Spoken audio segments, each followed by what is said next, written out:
Okay, brilliant. The topic we'll be looking at this time will be religion and medicine. So here are our key words. Have a look at them, please.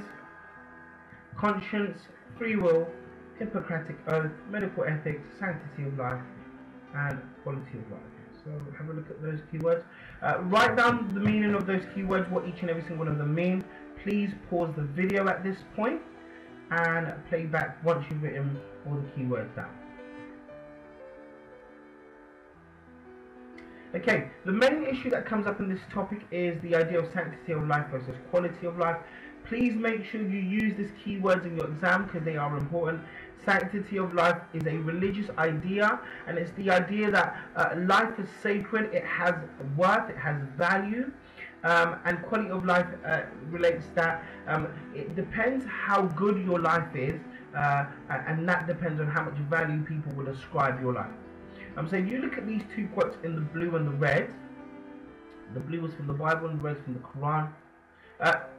They are speaking against a specific type of issue,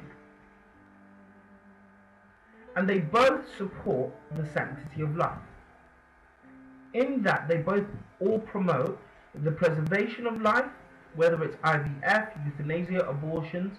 They all promote the preservation of life. Okay, so these, especially those quotes there in red, you can actually use a lot of these quotes in a lot of these topics. So if you want, make sure you write those down and you take time to learn those quotes and what they mean as well. The first topic we're looking at is abortion. This is a Christian quote: "Before I formed you in your mother's womb, I knew you."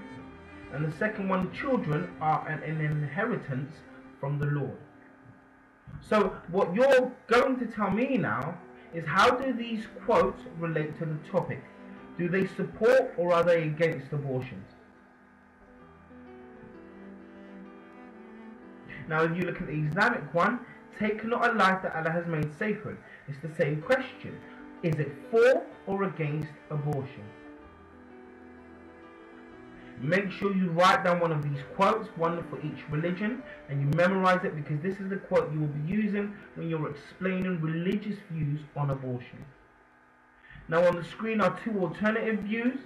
The alternative they're both non-religious, and the alternative argument is that if a child is going to have a poor quality of life, then you should have an abortion. If the child's going to be sick, if the child's going to be really ill and poorly for the rest of its life, then actually you're doing the child a kindness by not letting it live, and so abortion is okay. The second one, "Your body," is an argument by a lot of pro-choice protesters, and they believe that actually a woman should decide. It's not anybody else's body, so whoever's body it is, which is a woman, should decide whether or not she can have an abortion. And the last argument is that actually you're not killing a person, you're not killing anyone, it's just a fetus. And these arguments are held by non-religious people. Not necessarily atheists, but non-religious people. Because some atheists don't actually agree with some of these ideas. So we can't say an atheist would agree with this. We'll just say non-religious. A non-religious idea is. The other one is the alternative view against it, is that it's killing, it's a person, it has the potential to be a person, and you are rejecting God's plan.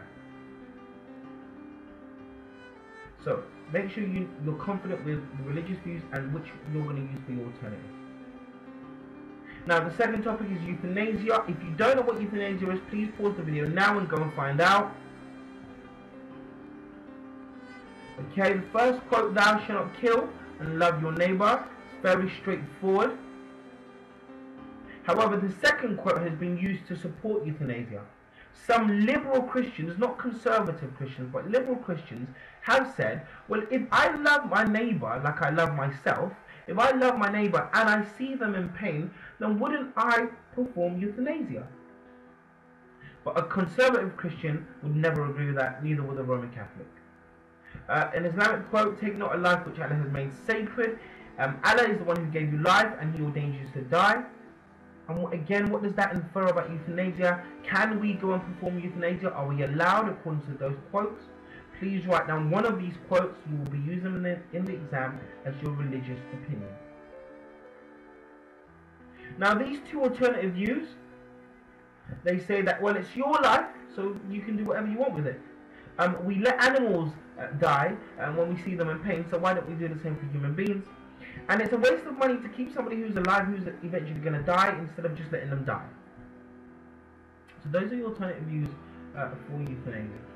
Now your alternative views against are, well, actually we have hospice care. So even if they're not religious or religious, we still have hospice care, which helps to stop the pain. And so rather than performing abortion, rather than performing euthanasia, we can put people on hospice care. And the last one is that it's a slippery slope of morality. If we think it's okay to kill people if they're ill, then are we saying it's okay to kill old people if they're senile? Or is it okay to kill babies if they're ill? Or at what point is it okay to kill someone and not kill someone? And people argue that that point will become a lot more blurred if we allow things like euthanasia.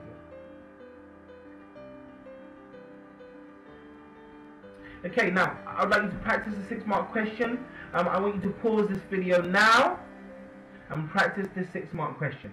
All I want is your view, a religious view, alternative. Go.